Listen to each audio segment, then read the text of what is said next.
Hola, buenas noches. Mi nombre es María Soledad Pérez Tello, soy congresista por la República del Perú. Trabajo en las comisiones de Relaciones Exteriores, de la cual soy vicepresidenta, de Mujer, de Pueblos Indígenas y Medio Ambiente, de Inclusión Social, y soy presidenta de la Comisión de Justicia y Derechos Humanos. Además soy profesora universitaria de la Cátedra de Derechos Humanos desde el año 97 y del Centro de Altos Estudios Nacionales. Vamos a ver y abordar algunas preguntas teóricas y reflexivas que son vitales para entender mejor el sistema interamericano de derechos humanos en función de las recomendaciones dadas por la institución. La primera pregunta que vamos a desarrollar es qué son los derechos humanos y si es que estos tienen una única definición. Y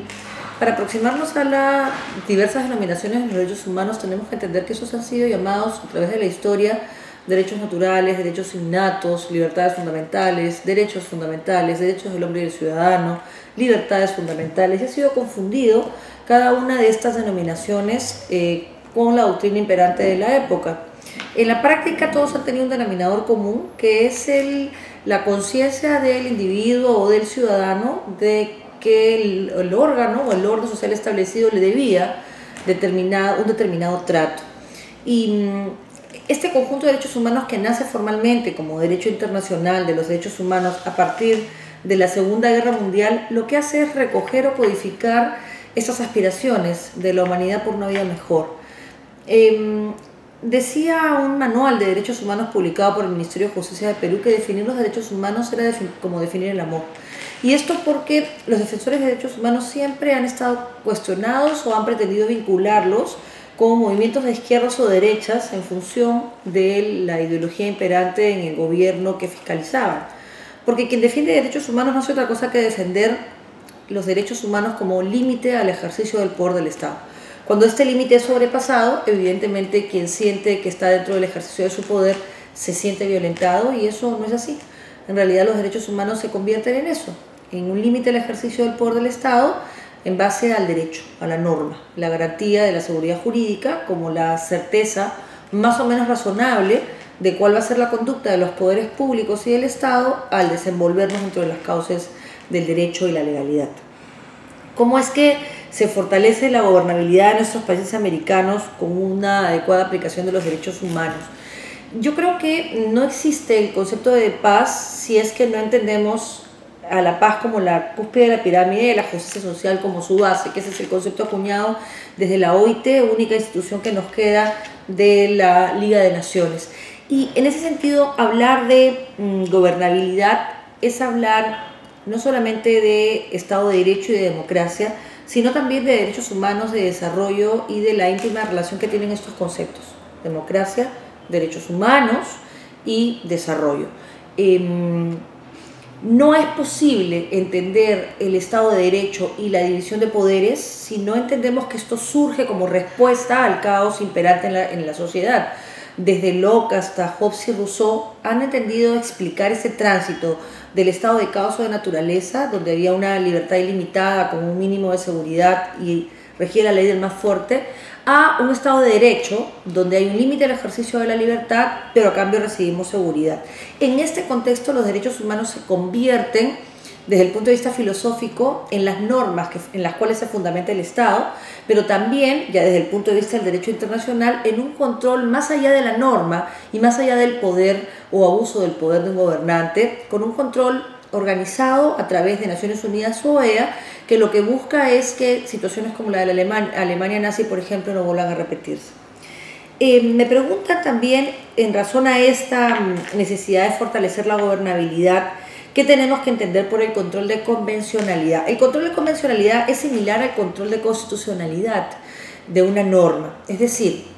cuando nosotros aprobamos una ley o adoptamos una disposición de cualquier carácter, un control de convencionalidad supone evaluar si es que está o no está acorde con el estándar mínimo de derechos humanos, que no está establecido solamente en la Convención Interamericana, sino también en la jurisprudencia que a partir de ella se ha desarrollado en temas como derecho a la vida, como integridad, como debido proceso, como plazo razonable, en fin, desde proporcionalidad,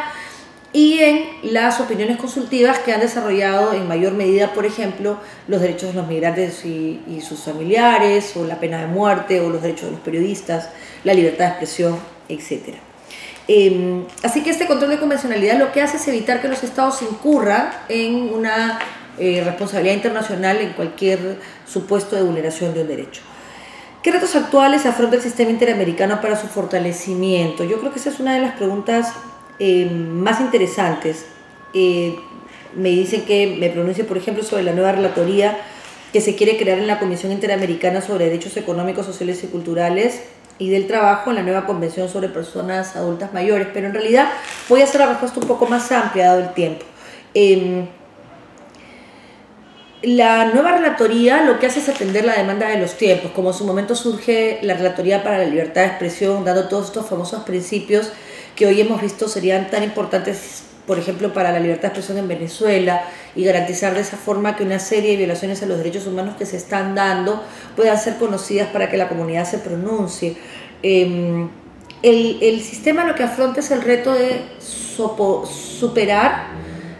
a gobiernos dictatoriales disfrazados de democráticos, es decir, gobiernos que pudiendo haber sido elegidos democráticamente, en el devenir de su conducta se han convertido en gobiernos dictatoriales, y para ellos, por supuesto, el derecho resulta siendo incómodo porque precisamente en él hay un límite al ejercicio de su poder. El reto que afronta es ser capaz de implementar la Carta Democrática Interamericana de verdad, pasar del discurso de los derechos humanos muchas veces dirigido contra el Estado respecto de un ciudadano al discurso de los derechos humanos frente a esos estados que no solamente no respetan los derechos humanos de los ciudadanos y ciudadanas, sino que además violentan la democracia, y a partir de eso todo el andamiaje jurídico que se ha creado para proteger a los hombres y mujeres se desvanece. Y finalmente, como parlamentaria de Perú, me pregunto, me preguntan cómo se viene desarrollando el trabajo en materia de derechos humanos en el país. Bueno, hablar de los derechos humanos en el Perú es básicamente mencionar un documento que se ha publicado recientemente, que es el Plan Nacional de Derechos Humanos. En este Plan Nacional de Derechos Humanos se contemplan distintos aspectos. Para mí el más interesante es el que se refiere a poblaciones vulnerables, porque eso nos recuerda la importancia de los estados. Los estados están para darnos seguridad en un primer término, y en un segundo momento, cuando se recogen los derechos económicos, sociales y culturales a partir de las constituciones de Querétaro y de Weimar en México y en Alemania, y que luego impregnan el ordenamiento español y a partir de eso latinoamericano, también atender a demandas sociales que básicamente se concentran en las poblaciones más pobres de nuestros países.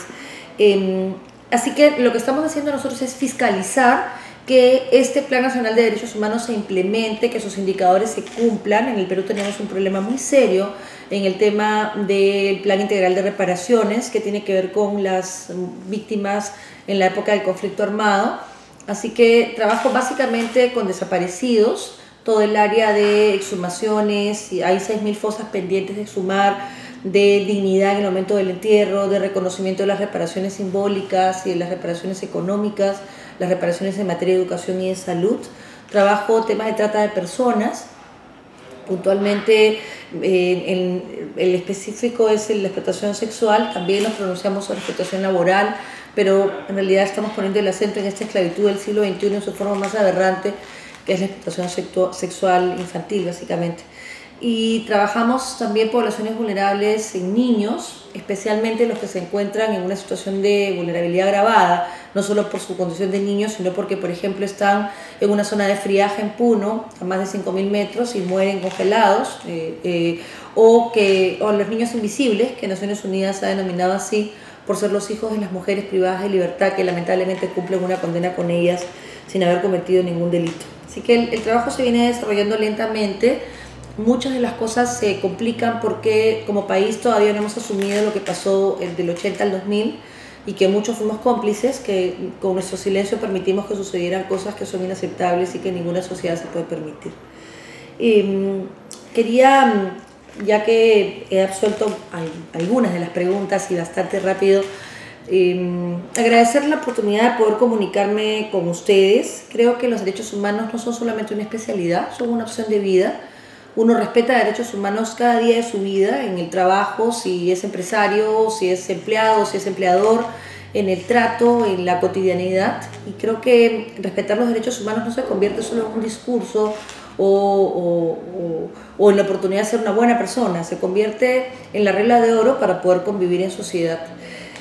Así que los invito a asumir esto en serio, ¿no? Porque me parece que mientras más personas seamos peleando por los derechos indígenas, por los derechos del medio ambiente, por los derechos de las personas con discapacidad, por los trabajadores migrantes y sus familiares, vamos a considerar sociedades más justas, a tener sociedades más justas. Y